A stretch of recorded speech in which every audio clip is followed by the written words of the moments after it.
Welcome to The Explainer. Today, we're diving into a topic that is just so relevant to families all across the Pine Tree State, navigating the landscape of Maine school choice. You know, Maine is famous for its vast, beautifully rugged, and kind of patchwork geography, right? Well, honestly, its educational system is exactly the same way. It's incredibly flexible, but wow, it can also be remarkably complex. So we're going to break it all down for you today, step by step, clear up the confusion, and map out exactly what your options are. Okay, let's dive into this. When we talk about school choice in Maine, we really need to shatter a common misconception right out of the gate. People so often assume that school choice is just this one giant blanket state program with a single set of rules that apply to everyone equally. Let me tell you, it absolutely is not. Instead, it's more of a broad umbrella term covering a collection of distinct educational pathways. And here is the absolute essential key to remember. These pathways are highly flexible, but they are intensely local. While they're shaped by state law, they're heavily dictated by local district policies and approval rules from the Maine Department of Education. You really can't just assume a rule applies to you. You've always got to confirm things with your local district. So here's how we'll unpack the rules today. We'll start with the Maine choice landscape, move right into public and charter pathways, navigate private schools and tuition, examine home instruction options, and finally, wrap up with a final decision checklist. Section 1, the Maine choice landscape, a collection of pathways. Let's get a wide view of what's out there. Think of it this way. Maine families effectively have a 5-item menu of options to choose from. First, you've got standard public school enrollment right in your home district. Second, tuitioning to another public school when it's allowed. Third, public charter schools. Fourth, home instruction. And fifth, private schools that are approved for public tuition in certain specific situations.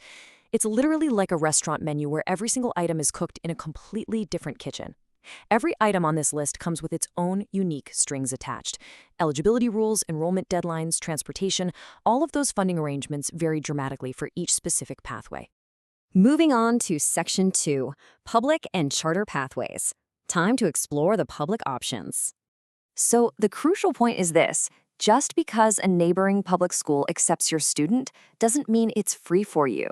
State law does allow exceptions for tuitioning to another public school, but the reality, the family is typically responsible for tuition and transportation. That financial burden usually falls entirely on your shoulders, unless specific local arrangements apply. Now, while some Maine communities have long-standing school choice traditions that actually permit students to attend outside their home district at public expense, these are not universal. It depends entirely on the policy of your local superintendent's office. Now, public charter schools are one of the most visible school choice options in the state today, but they're relatively new to the scene. The very first ones opened up back in the 2012 to 2013 school year. Fast forward to the 2026-2027 school year, and you're going to find multiple charter schools with open enrollment windows. Today, these options span from kindergarten all the way through 12th grade, and they even include statewide online programs. Because these are public schools, they're completely tuition-free. They are open to students across the state. But, and this is a big but, remember that they are strictly subject to seat availability and lotteries when applications exceed capacity. Time is always of the essence with these enrollments. These charter schools draw massive interest, and it's mostly because of their specialized themes. We're talking deep dives into the arts, science, technology, and place-based learning. This highlights exactly how charters can benefit students looking for a totally unique academic fit. Just imagine a rural family living miles and miles from the nearest town. For that student, a specialized online or place-based charter can be a total game changer. It dramatically expands access to highly specific programs that simply don't exist in their immediate zip code. All right, Section 3, Private Schools and Tuition. Let's decode the often confusing rules around public funds.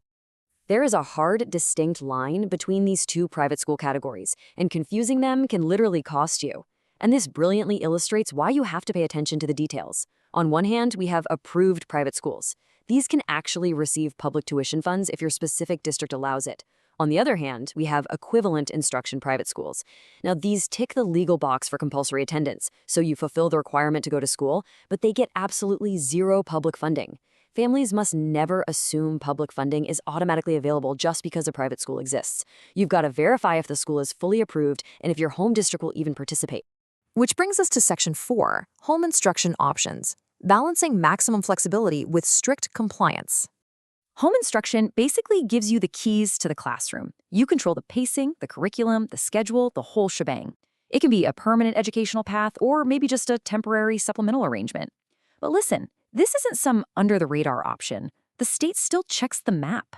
To take advantage of this total freedom, you absolutely must follow required state reporting, file the proper notices, and coordinate directly with your local superintendent.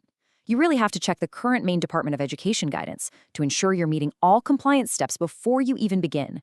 Finally, Section 5, the Final Decision Checklist, narrowing it down for your family. Before making any educational decision in Maine, run through this rapid-fire checklist. Treat this as non-negotiable, okay? Ask your local district, is the school actually open to outside students? Does the school charge tuition, or is it publicly funded?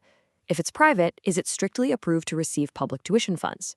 What are the exact application deadlines, enrollment caps, or lottery dates? And crucially, who handles transportation? Getting definitive answers to these specific questions is really the only way to compare your options and avoid any nasty financial surprises. This brings us to the absolute bottom line. If you remember nothing else from this explainer today, remember this. School choice in Maine requires local verification. Always start your journey with the Maine Department of Education to understand the broad map, but then you must directly contact your local school administrative unit or the specific school itself, because the system functions as a set of separate pathways rather than one uniform program. Things like enrollment rules, funding statuses, and seat availability depend entirely on your specific zip code. So what does this all mean for you? Which pathway is right for your student? Whether it's your assigned neighborhood school, a specialized charter academy, an approved private school, or a customized home instruction plan, the options are out there just waiting to be explored. You now have the map and the critical questions you need to navigate this landscape.